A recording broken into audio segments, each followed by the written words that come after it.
seeing them as worthy of my time and attention, worthy of their place in the world, seeing them as if they belonged, seeing them as if they might have something to offer, and asking people questions in that way allowed them to sing songs they never even realized they had in them.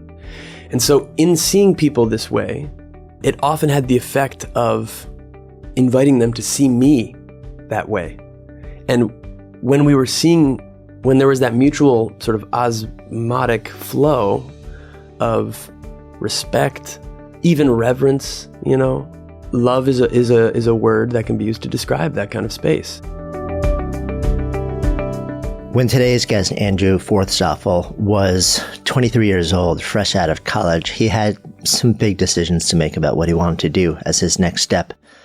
Well, he decided to turn that next step into a 4,000-mile solo walk across the United States. He was, in his words, walking to listen.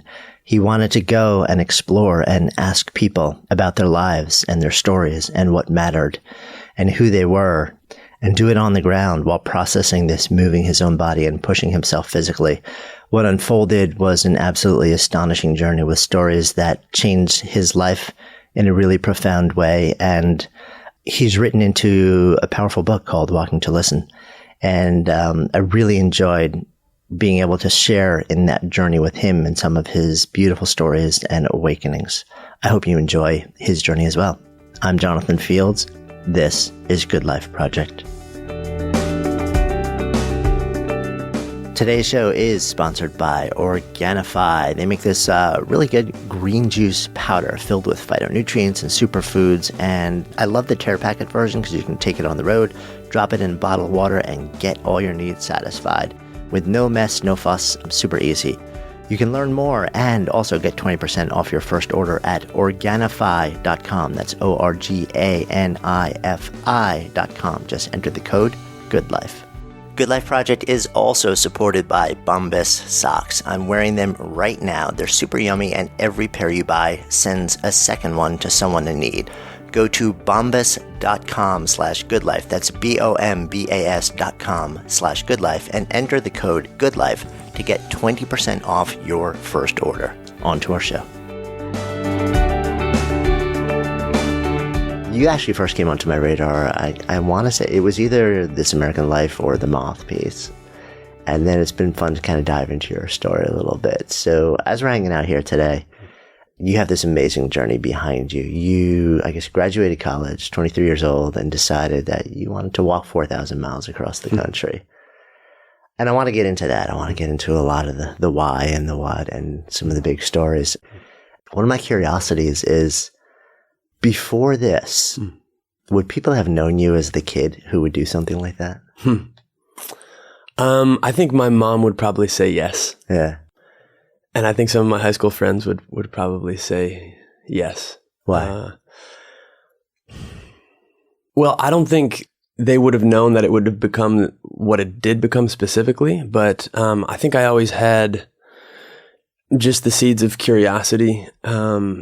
Some of them latent, some of them unblossomed, but, just an interest in people and sort of that dumb wonder. You know what I mean? Just like asking questions that would appear to be sort of like silly, but when you really dig into them, it's like, well, there's actually something here, like the question, as I'm saying it now, is just who am I? For some people that would appear to be a sort of a silly question, but it has a way of untangling and unraveling all kinds of stories about who I thought I was. And so when I was young, I wasn't speaking in those terms or thinking in those terms, but I was just, I think, at least trying to be curious about things that I was told weren't interesting, like the people surrounding me. I mean, I remember, here's an example. In high school, I remember I'd been there for three years. At the end of our third year, we were doing class elections, and I remember this one girl stood up to give her speech, and we were in the chapel, and it was kind of dark, and there was this light on the, I guess it was the altar or whatever, and this girl was giving her speech, and I was looking at her sort of uninterruptedly, for a couple minutes. And I realized after 60 seconds of looking at her that I'd never actually looked at this girl. I'd never actually seen her, or bothered to give her the time and attention that I think every human deserves. And it was a moment like that of, oh my God, right. Like this human being deserves my curiosity, my questions. And as a teenager, I was learning how to bring that kind of attention to bear on people and with people, for people. But just little moments like that, that might have passed me by otherwise. Were you aware of how unusual that is at that age, let alone any age? No, I wasn't. And I don't think I think it's only in recent years, like post-walk, that I'm becoming aware of how unusual it is to not just be interested in trying to give people attention in that way, but then actually being able to do it is a rare skill. And I'm still learning how, but yeah, the more I sort of look around and realize, my God, very few are listening in that way. Nah. Curious whether you've had any training as an artist or in art. I studied some photography in high school, but I'd say my training in art, if I ever had any, would have been in the creative writing art. Studied creative writing at Middlebury, and then I have to say, I think this walk sort of offered a kind of training that many artists probably receive, just a training in observation, a training in awareness and exquisite attention. There was a way in which slowing down sort of forced me to look at this present moment, which is the fodder for creation, in a way that I think probably art school might similarly do. Yeah. So let's explore. Let's kind of get into the walk. So you graduate college, study creative writing, and it comes a time where you're like, what's the next step? So what were you choosing between? So around the beginning of my senior year, I decided I wanted to apply for a Watson Fellowship, which is a fellowship, and they give you $25,000 to go study a project of your own making abroad alone. So I was thinking, all right, if I had... Detecting common theme here. It's like, go somewhere far away, all alone. I was curious about what those parameters might offer, as far as a learning experience goes. And so it gave me the excuse to start thinking about what I would choose to dedicate myself to if I had, all the money I needed, all the resources at my disposal. What would I do? What question would I serve? And as I was putting that application together, this idea of coming of age came to mind, this question of coming of age. What is it? What actually is it? I had supposedly come of age. I was a 23-year-old man. Or about to be, and a college graduate. And I was left with all these ambiguities about what it actually meant to be an adult. And so I thought, all right, if I was left with all these questions in this particular version of coming of age in America, what if I went to a totally different corner of the world and saw how people in a completely different context come of age and bring their young people into adulthood? And so I wanted to study and learn from indigenous communities. And I had a whole plan and didn't end up getting the fellowship. And so I decided I was going to go for it anyways, make some money, and got a job on a lobster boat, made some money, but then got fired before I had enough money to fund the project I had been planning on. All right. What'd you get fired for? It's relevant actually to this book, because I started a storytelling blog while I was lobstering, with the idea of just sort of celebrating this experience and just documenting what was happening, but didn't ask the lobster boat captain's permission. And even though this was something that I felt was, like fair game, and like sort of like honoring this lifestyle, and when he did find out about it, he wasn't okay with it, and after a couple more weeks of tension and awkwardness, fired me. So it was, for me as a writer, it was learning, my God, like it is a big deal to write about someone's life, even if you think you're doing it in a sort of praiseworthy kind of a way. And even if only like your mom and her friends are reading about it. It was this very small blog, and yet it touched on something in this captain. So it was humbling, and it felt terrible, felt like to think that this man felt betrayed by me in some way when my intention had been to honor him and us with my words was, it felt terrible. Yeah. Yeah. I mean, it's such an interesting question for a writer, especially somebody who's like really new to the space, or somebody who's been in it for, like years and years and years, especially when there's any form of memoir. Because, part of your story is always going to be how it relates to other people's stories. And it's like, where's the line between your desire to be truthful about your experience and at the same time respect the privacy, the needs, the wants of others? And it's I had this conversation with a lot of writers, and there's no one, like everyone just kind of says, they feel their way through it. And sometimes they feel really good about what they do. And sometimes they, in hindsight, they end up not feeling good, or they end up hurting people, or it causes a lot of angst. It's interesting that happened at such an sort of like an early moment for you, and also in the context of a lobster boat captain who happened to just stumble upon a small blog. Yeah. I mean, I think the pretty clear lesson for me from that is to start completely transparent. Like the place where I was culpable, I think, was I didn't let him know or ask his permission to begin with. And if I had, then whatever would have come after would have been in the clear, I think. Yeah. But I mean, that's really, it's so interesting though, because at the same time, yes, if you want to be 100% respectful. Yeah. But at the same time, the moment that somebody knows that this is being, like there's extra attention being paid here, is it going to change their behavior? Is it going to change the nature of the story that would unfold because they know that part of part of what's happening is being recorded potentially for retelling? Yeah. So it's delicate, because on the one hand, you do want to be truthful, but at the same time, you may get a less than truthful experience because it becomes somewhat manufactured. It's tough. Yeah. I guess on the walk eventually down the road, when I asked people, I recorded a bunch of conversations with people, and I would always ask, permission before. And, as you're saying, I think there was definitely a way in which the nature of the conversation changed and perhaps became, maybe people became a little more cautious, but I would say what I felt, it became an interview.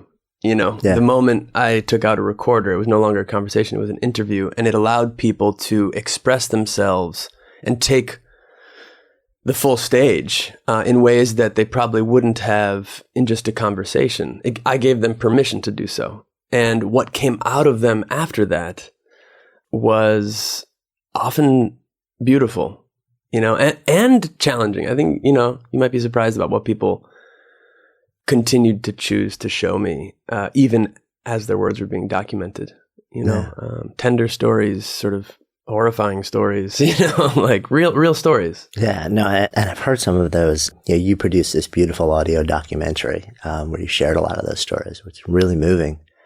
So let's kind of get back into the timeline. So because I want to circle back to this, but let's just give a little more context. So you end up basically. So I got fired. Right. So you're like, okay, so I'm out of college. I didn't get this grant that I wanted to. I worked on a lobster boat. A couple weeks in, I get fired. Now what? So the immediacy of the questions I had within me that were propelling this would-be project were still there. That immediacy was there, the urgency was there, and I didn't feel that I could just ignore that. Be like, oh, okay, well, I don't have the money I thought I was going to have. I guess I'll just forget about these. I couldn't forget, about this question of who am I and who are we? Who are we as a people? Actually, boots on the ground. I don't, like free of any middlemen. The middlemen of social media or the media or what the politicians are telling us we are. Like, I want to know who we are actually, face to face. And so the thought of just walking out my mom's back door started to appeal. It's like, yeah, what if I didn't fly halfway around the world to some other people, some other culture? What if I literally just walked out the back door and asked my people these questions I have? And what if I saw everyone as a teacher of some kind, whether they knew it or not? What if I saw them with the eyes of respect? What if I looked at them as if they may have lived something that might inform my journey in some meaningful way? And that started to feel good. It started to, and the more I thought about it, the more I felt like the experience would be conducive to some of the exploration I was hoping to do. So there'd be a lot of solitude, and I wanted to find out who was there, in the solitude. There'd be people, hopefully. There'd be a connection to the elements and the land, and it'd be slow. I'd have to slow down. And all these things sort of felt like, I think that could be fruitful. Yeah. Had you done much traveling until then, or especially in this country, in the U.S.? Not a whole lot. A little. Yeah, not a whole lot in the U.S., and certainly not like that. Not walking. Walking is a whole different animal. So when you start to share this idea with your mom, with friends, what were people's responses? Well, mom wasn't surprised. Apparently, she reminded me of this. I don't remember, but I guess when I was 11 or 12, I said to her, "Mom, if you wake up one day and I'm not in my room, don't worry. I'm just out walking. Just got to do what I got to do." So whatever this was, it had been sort of growing for some time, and so when it came into this actual form of, okay, I actually am just going to walk. She wasn't surprised, but she had some really challenging, penetrating questions that allowed me to sort of focus in on the intention behind the project, but never with any sort of, she just did a great job of not trying to influence me out of it. Do you remember the questions, or one or two of the? Yeah, just simple questions like why are you doing this? Actually, is it to prove something? Is it to be some sort of macho man, or what is it? What is the question that is inspiring this?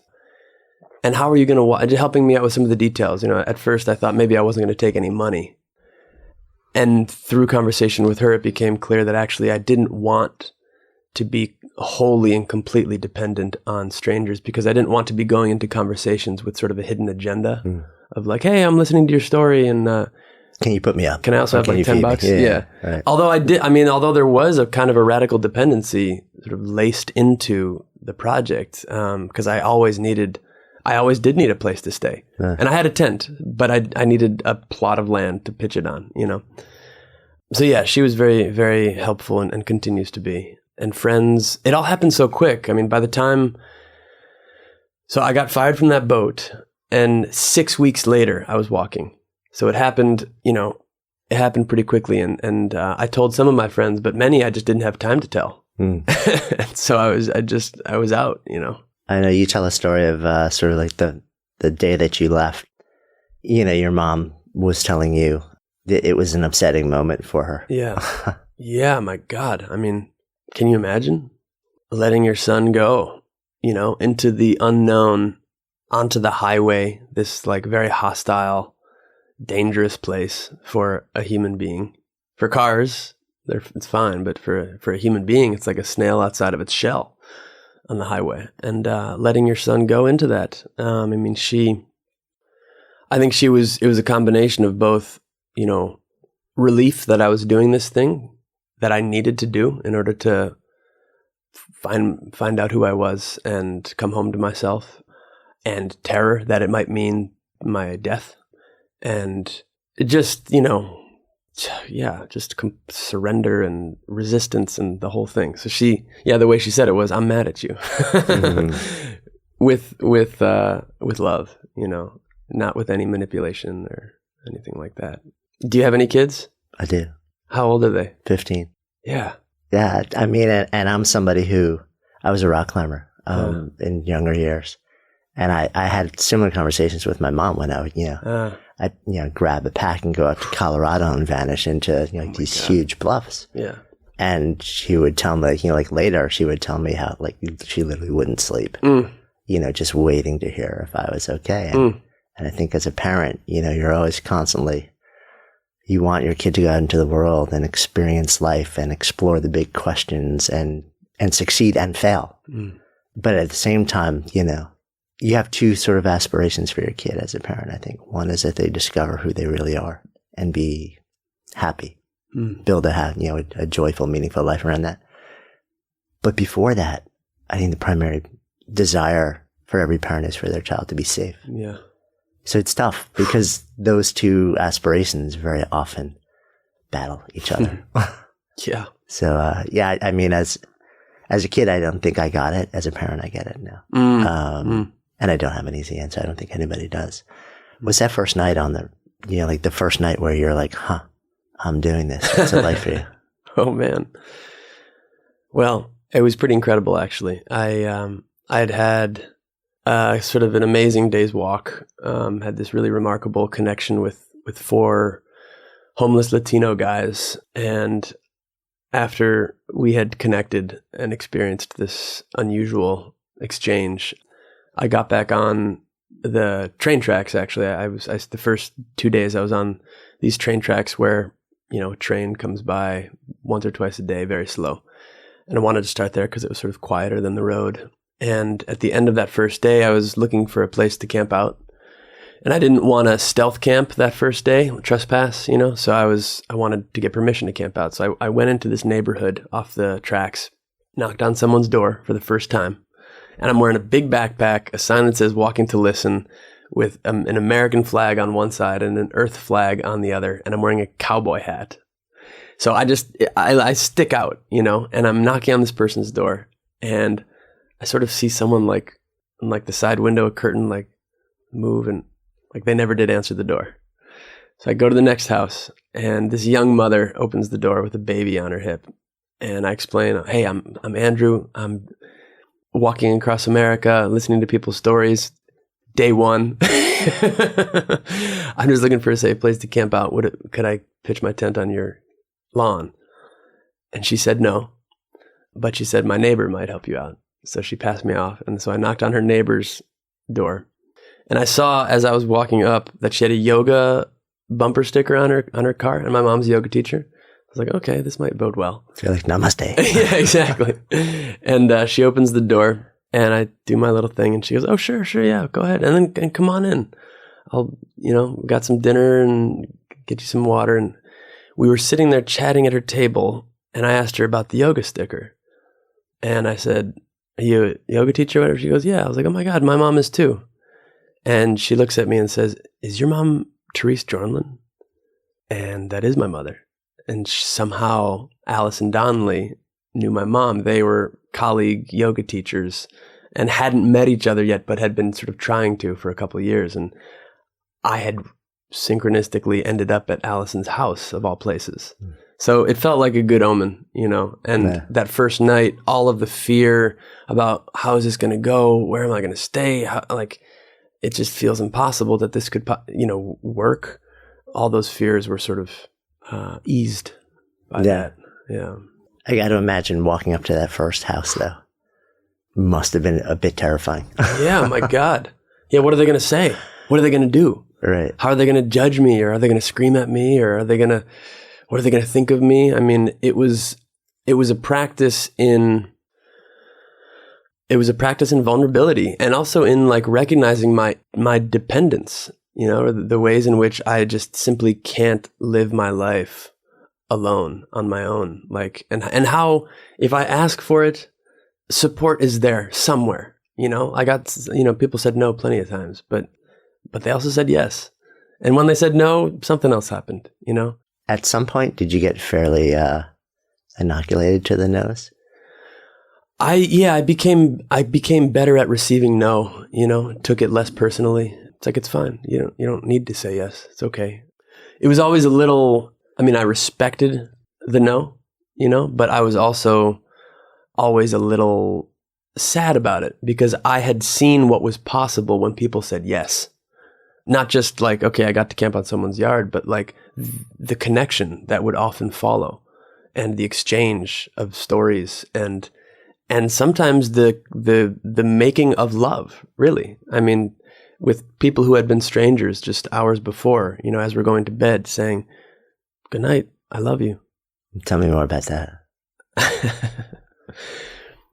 I And we, many times, somehow entered this alchemical space where we were connecting in such a way that love felt like it was an appropriate word to use to describe what was happening. So I would be there with people, and I mean, my intention in these exchanges was to be. I was a listener. That's what I signed up to do, you know. And so as I walked and as I continued to learn about what listening was, I realized that it had something to do with receiving someone unconditionally, you know, non-judgmentally, regardless of what they're saying, not passively, you know, not glaze-eyed, comatose, I'm agreeing with everything you say, but allowance, acceptance, non-violence, free of malice. And I was learning how to listen in that way and show up to people in that way, and offering them, as I was saying before, my deep respect for their lives, for their walk, you know, seeing them as worthy of my time and attention, worthy of their place in the world, you know, seeing them as if they belonged, seeing them as if they might have something to offer, and asking people questions in that way allowed them to sing songs they never even realized they had in them, you know, sometimes literally, but yeah. You know, these songs I'm talking about, just stories and sometimes wisdom. And so in seeing people this way, it often had the effect of inviting them to see me that way. And when there was that mutual sort of osmotic flow of respect, even reverence, you know, the intention for compassion. I mean, love is a word that can be used to describe that kind of space. And so and it was just the strangest thing, you know, to have been strangers with this person, to have known nothing about them, and to experience all the barriers that, you know, we put up between each other. You know, it's like all the masks we wear and all that stuff. And then slowly for them to feel and realize that they were in the presence of a trustworthy listener, you know, someone who wasn't interested in berating them or converting them or evangelizing anything. I just wanted to know who they were and celebrate them and honor them. So tell me a story. Share. I'd love to know. Tell me about a moment, or tell me about a person where you sat down and on the surface, it would appear that this person had a very different life and very different lens on the world, and probably a very different value system and set of beliefs than you. And something changed in that conversation. Yeah. Well, there's one of my favorite stories that I tell often. Yeah, maybe I'll circle around back to it. There's another story I want to tell that I tell a little less often. Is profanity allowed on this show? Yeah, okay. It's a podcast. You can go where you need to go to tell a story. So this was in Alabama, and by the time I got to Alabama, I realized that although it was 2011, 2012, you know, there were still places where, you know, white people didn't really go or weren't really supposed to go, and vice versa. Still an incredible amount of tension between white people and black people, people of color and white people, and just a whole shit show, you know. Not that that's not in the North and everywhere else too, but in Alabama it was very clear to see. And so I was at the end of one walking day, and in the middle of nowhere, this rural, and there was this rundown gas station. Perfect. It's like, okay, great. I'll ask for permission to camp, see what happens. Go in there, and they say, yeah, sure, you can camp out, no problem. Camp out back. So I'm walking around out back, and attached to the gas station was this barber shop. And there were probably about a dozen black men inside. And all of my assumptions about how I was supposed to behave and who these men were and what they thought of me and what would happen if we found ourselves in the same space, all those assumptions started running in my mind, and fear came up, and just, you know, my own latent racism, my own prejudice, all the assumptions, you know, I'm watching them in my mind. And a part of what I wanted to do with this walk was lean into those things and challenge them by walking into reality, outside of the assumptions of my mind into reality. And so I was standing outside the door and I realized I want to go in, see what happens. So I walk inside this barbershop and all the guys look at me and the place goes silent. And I sort of say, I do my little thing. Hey, I'm Andrew. I'm walking across America, listening to people's stories. I'm just looking for a place to camp out. Could I pitch the tent out back? I already had permission, but it was sort of like just the conversation starter, icebreaker. And one of the barbers looks at me and goes, yeah, man, sure, whatever. No big deal. So I go out back. This guy came with me out back, and I asked him, hey, could I go back to the shop and just listen? I'm just listening. Would love to hang out. He goes, yeah, man, sure, whatever. Lots of stories there. I go back and I could tell that some of the, here was this like white boy hanging out in the middle of nowhere, Alabama, in this barbershop with, a dozen or so African-American guys. And we were just human beings, man. That's all we were like, yes, there was this unusual configuration of human beings, but it was simple. I hung out the rest of the night just listening to these guys tell their stories. And at one point I realized the guy next to me didn't really understand that I had walked there from Philadelphia, like to listen to his story. And I said, no, yeah, I walked here to your shop, walked from Philadelphia. And the guy goes, Philadelphia? God damn, he's a walking motherfucker, man. And I was so honored at that title to have been bestowed this title. Like, God, I've walked far enough to be considered a walking motherfucker. Wow. And it wasn't anything extraordinary.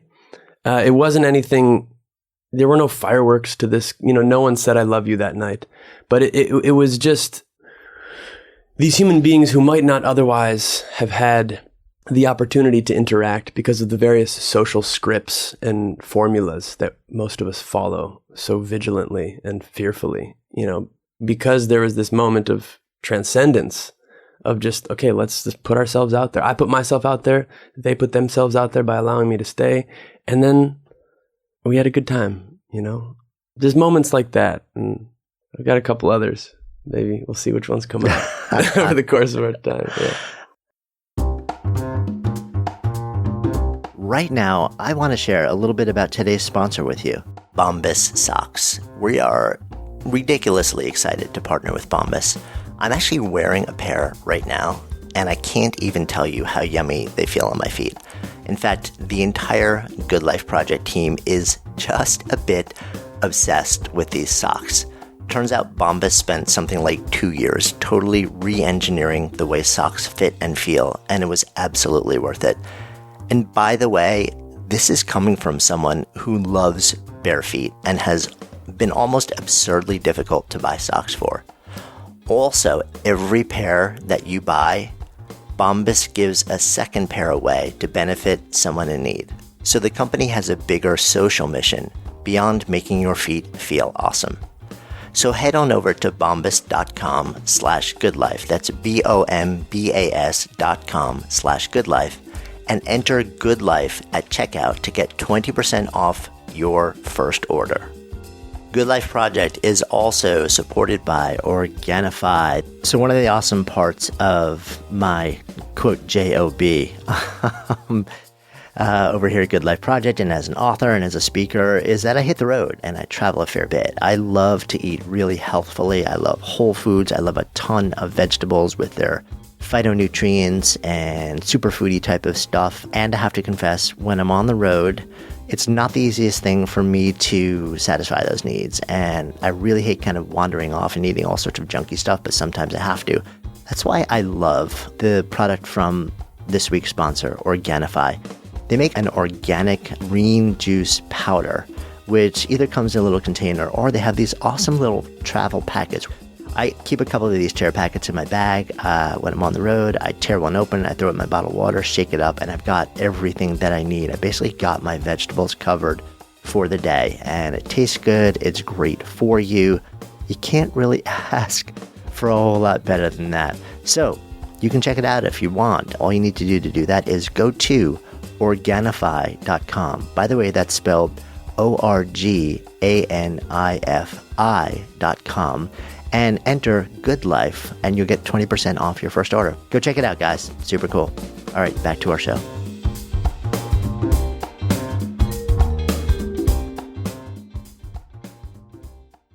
It's so interesting to hear you share how it wasn't this big thing. It's like these really small human moments where really big sort of shifts can happen or awakenings can happen. It's like the slightest phrase, the slightest utterance. And I wonder sometimes if we're sort of, we're rushing through life, ignoring all those moments. This is actually a couple of years back. I sat down with Brene Brown and she said to me, because I think I was asking her, what does it mean to live a good life? And she's like, she said, we spend so much time steamrolling all the little moments that happen to us all day in the name of finding like the big moments that we think will define our existence. And it's about, like, when you really think about it, it's about those 1,000 moments that unfold every day that we ignore because we don't think they're consequential.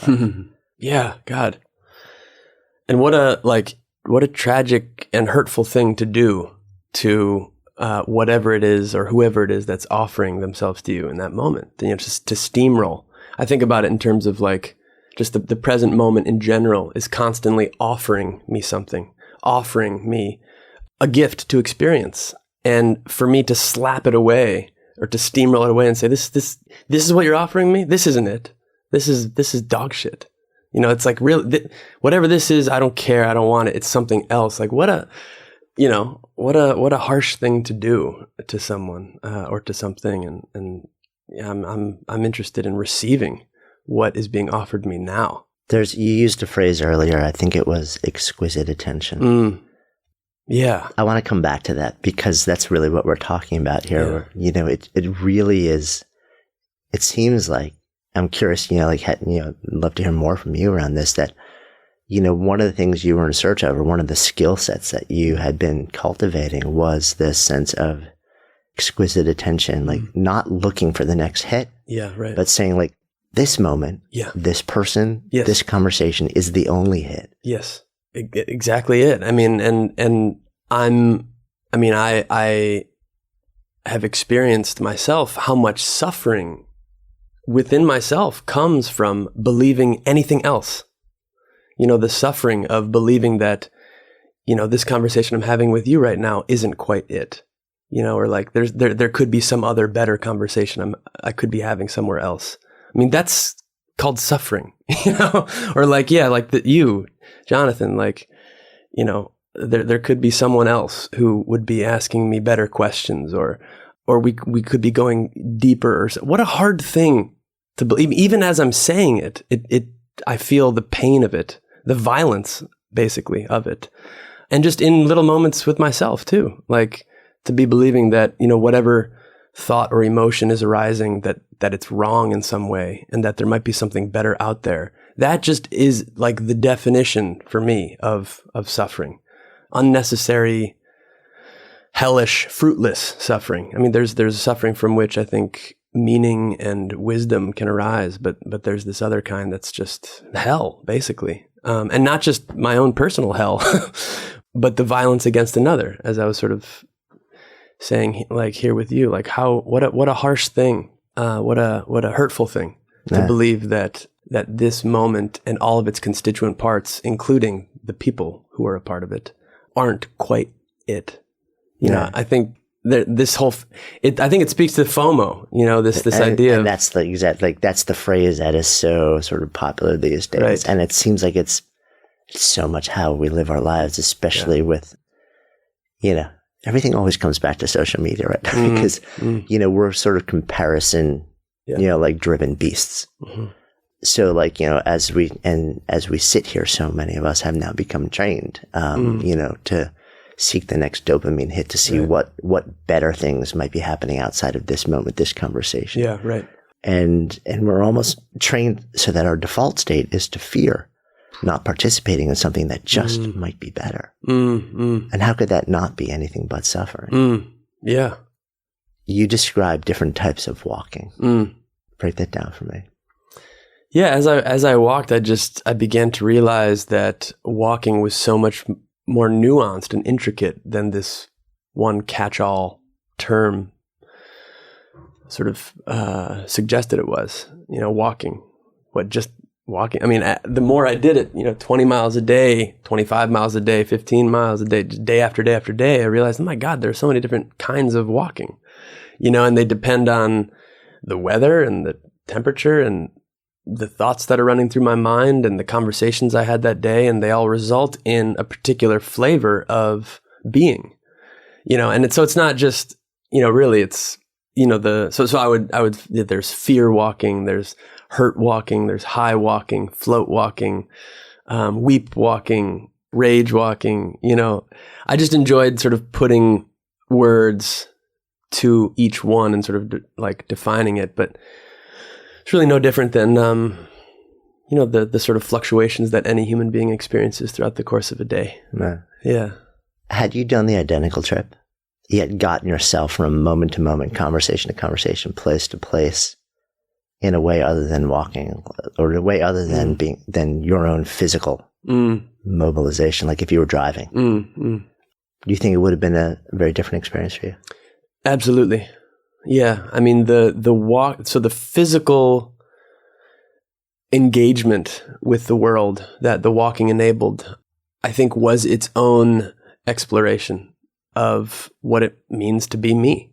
Because a part of what it means to be me is to be in this body and to experience this body's capacity for both strength and pain, and it had a way of sort of thrusting me down into this embodied, lived experience that is being human. Sort of, it's easy to get caught up in the mind and abstract concepts and philosophies and opinions, and and the walking had a way of, it's like, yeah, okay, there's all that, but then there's also this, just the lived, completely thoughtless experience of being in a body and of being subject to the wind and the rain and the cold and the heat. And so the walking really connected me to some of the less pleasant aspects of what it means to be here. It's like when it rains, I got wet. When it was hot, I got burned and sweat a lot. And, so it brought me home in that way. And it also allowed me time to process in a non-mental kind of a way what had happened with people the night before or the day before. So I had some time to just like integrate some of this stuff into my body. And then the last thing I would say to that is that the walking, I think, was a kind of a statement to people. When they heard that I had walked, it had a way of showing them that this is no bullshit. Like, I'm serious about this. I'm putting my life on the line for what we might experience together.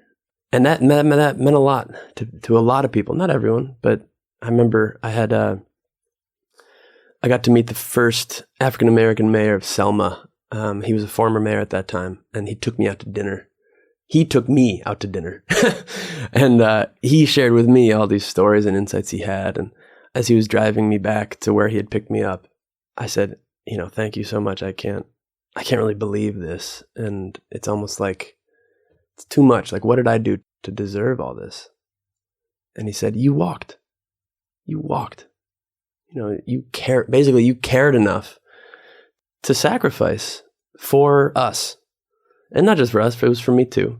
But you walked, So I think if I had driven, it wouldn't have been a less valuable experience in any way. It just would have been a different experience. And I think the walking had a way of speaking directly to people's hearts. Yeah, it's so interesting to see how it's like it serves so many purposes, allowing you a whole lot more time in solitude to process. Yeah. Like the physicality of it.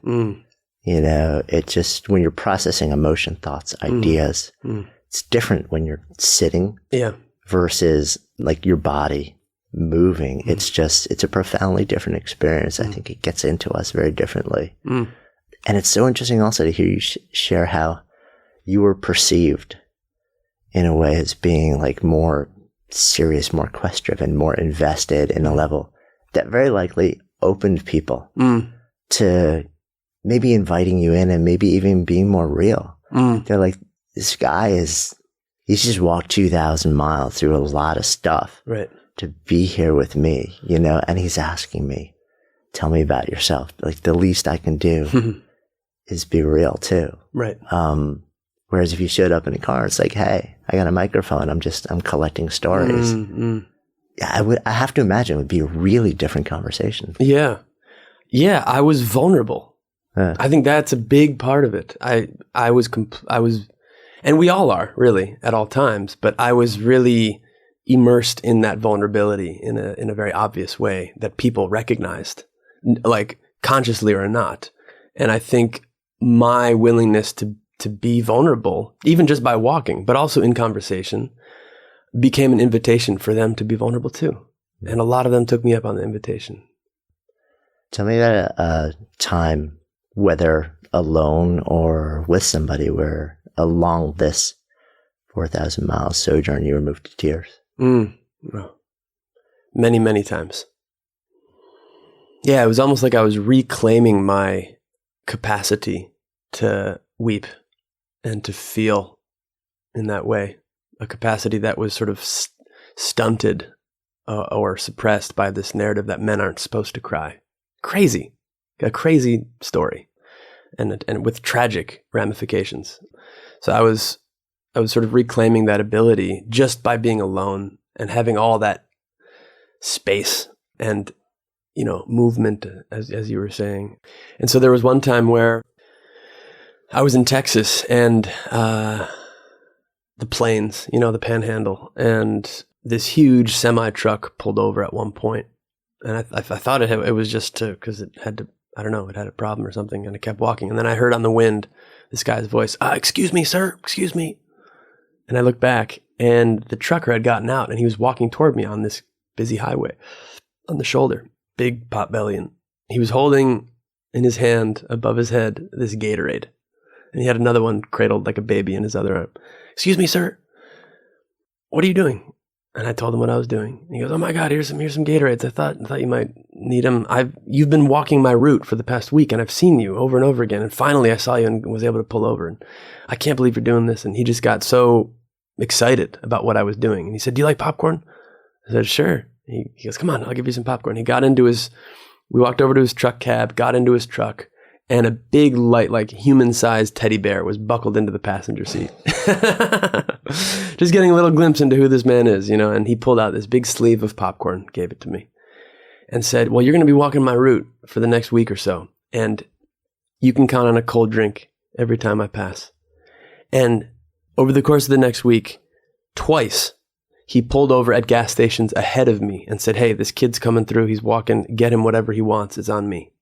The third time, so I hadn't seen him those times. And then the last time I saw him, he pulled over and got out and said, well, you're about to leave my route. And so I know that you're about to head into the hottest part of your journey. It was summertime and I was going into New Mexico and the desert. And he said, I'm not going to be there to support you. And so I went to Walmart and I got you this little cooler, and it was called a Bubba keg, whatever. And he was stoked about that. And he said, here's this cooler, so you can still have a cold drink whenever you need it. We hugged, and then he drove away.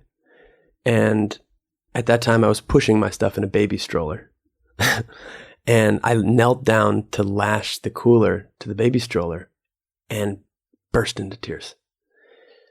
Just imagining, feeling, and receiving the kindness.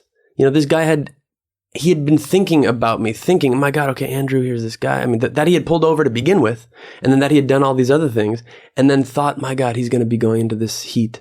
How can I help him? He took time out of his day to get me a little cooler and then pulled over. And just like to be supported in that way was so utterly humbling. And it's something I wonder about today. It's like, each one of us is walking a walk that's truly no less intense than mine was while I was walking across America. And that I needed the kind of support that I did suggests to me that we all do, because I'm no different than anyone else. And what would it be like if, a complete stranger on the side of the road stopped you and said, "Hey, I see what you're doing with your podcast and your foundation. And I just want to say thank you for what you're doing. And, here's a box of chocolates just to let you know I'm here with you." I mean, my God, what would that world look like if we were all showing up to each other in that way? That'd be a different place for sure. Do you think it's fear that stops that? I mean, did you get a sense? Like in your, because, you had this experience where so many people were astonishingly generous. And at the same time, you had a lot of people who said no. Yeah. What was your sense of the why behind the no when it happened? Well, I guess the most honest answer that I can give to that question would come from like investigating why I say no when I do. I don't know why other people said no, but in my life,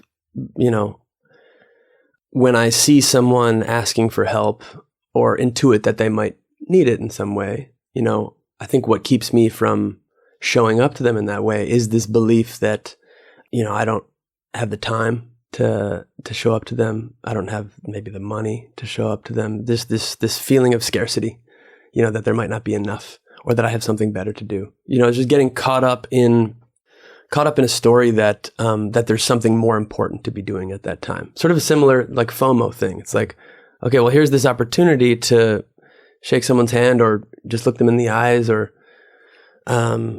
show up to them in some even just small way. But there's some other moment right around the corner that needs me and makes it so that, I have to leave this moment as soon as possible. I also think it probably has something to do with like what you were saying, just fear, the fear of,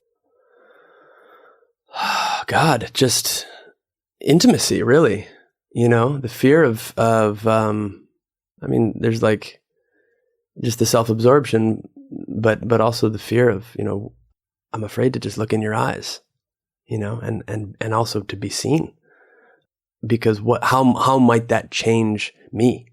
How might that change my understanding of myself and the way I move throughout the world? Just like this attachment to a certain way of being. Yeah. We don't like our own boats to be rocked. Right, man. Yeah. Staying inside that, that beautiful box that we've drawn.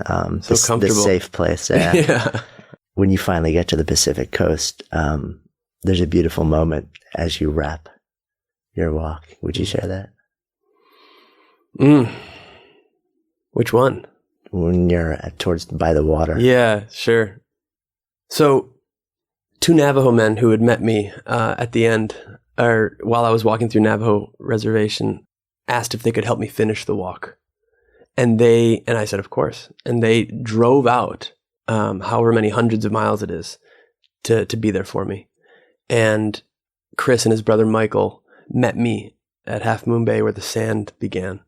And Michael started drumming and singing, chanting me, leading me.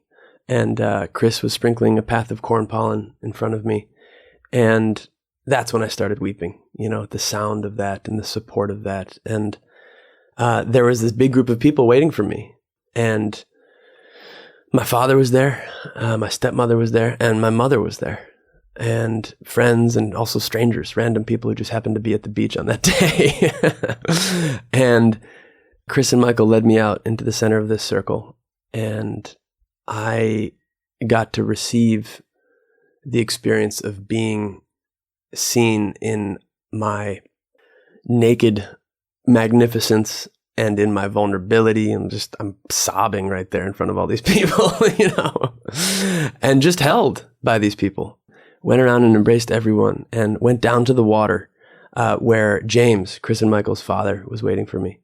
And he instructed everyone to pour a little bit of sprinkling of cornmeal into my hands, which was their prayers, their hopes, their stories, their hurts. And I was to take that into the water.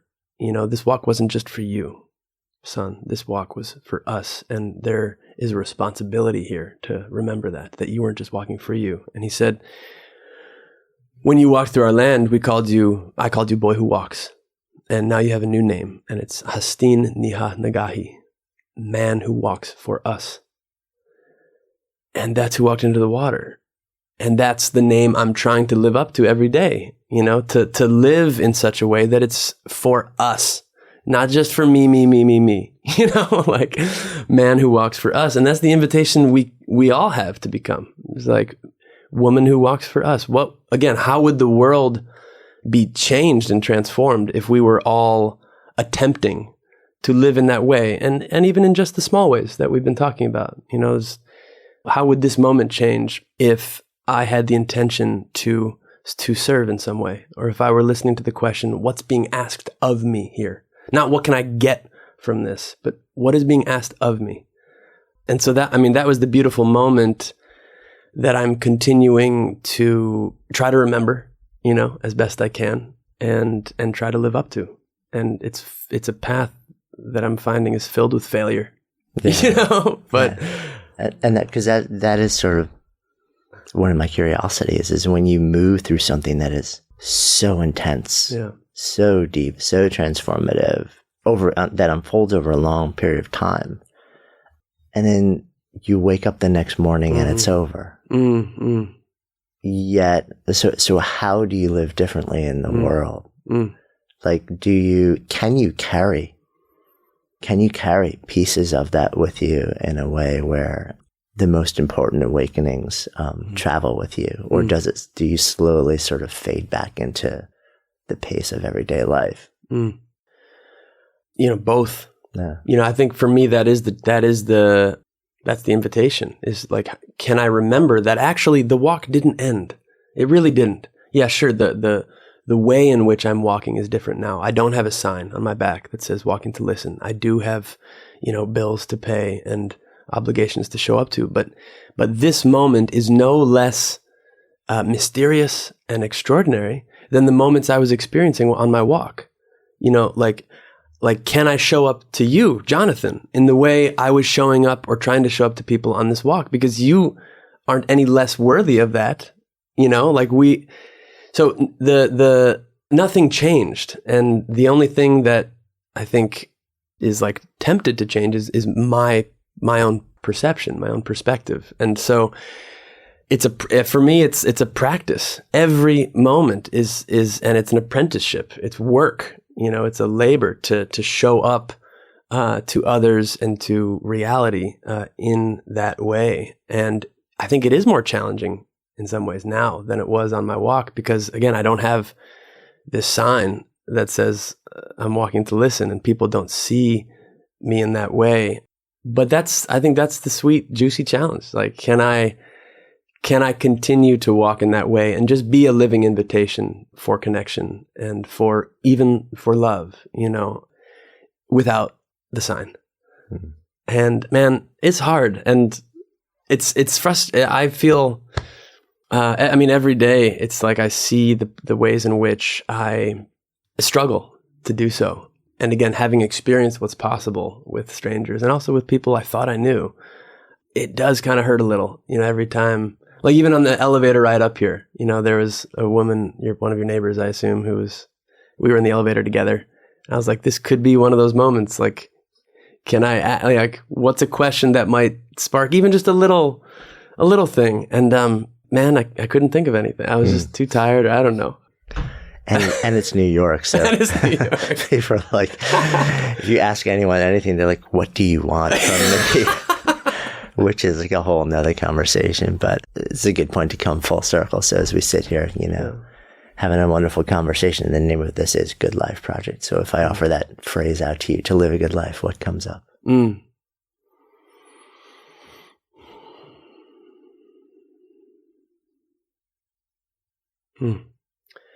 Yeah, it's such a good question. And I feel like good questions just like deserve as much space as I can give them. And I think, the way I would answer it in this moment would be to bring a thread that we've been talking about throughout the course of our conversation is to trust. To live a good life is to trust that this moment deserves my full attention and care, and needs it too. To believe that, one moment after the next, I, by which I mean my full presence, is needed in some way, not in some weird narcissistic sort of thing, but just I'm needed here, and every part of me is needed. And so can I come home to myself, welcome all parts of myself to be present at this feast, at this party, this moment? And to me, that's prayer. To me, that's what worship is. It's, to me, that's reverence. To me, that's acknowledging that this is, a cosmic improbability. To be just sitting, think of all the little things that had to happen over the course of time for you and me to be here right now in this exact way. An astonishing array of circumstances and experiences and human lives got us here. And can I offer that the gratitude and respect that it and you and I and we deserve?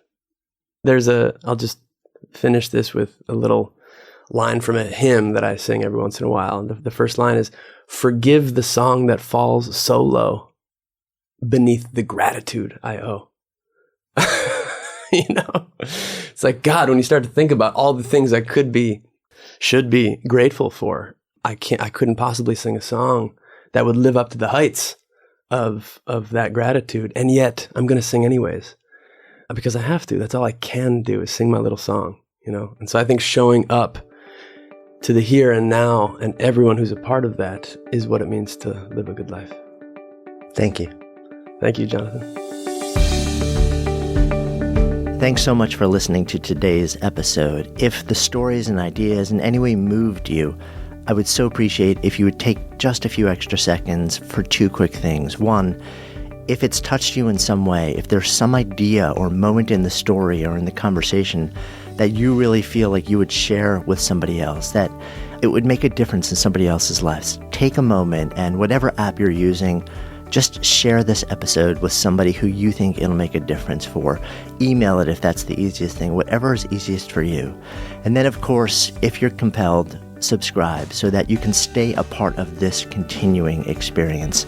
My greatest hope with this podcast is not just to produce moments and share stories and ideas that impact one person listening, but to let it create a conversation, to let it serve as a catalyst for the elevation of all of us together collectively, because that's how we rise. When stories and ideas become conversations that lead to action, that's when real change happens. And I would love to invite you to participate on that level. Thank you so much, as always, for your intention, for your attention, for your heart. And I wish you only the best. I'm Jonathan Fields, signing off for Good Life Project.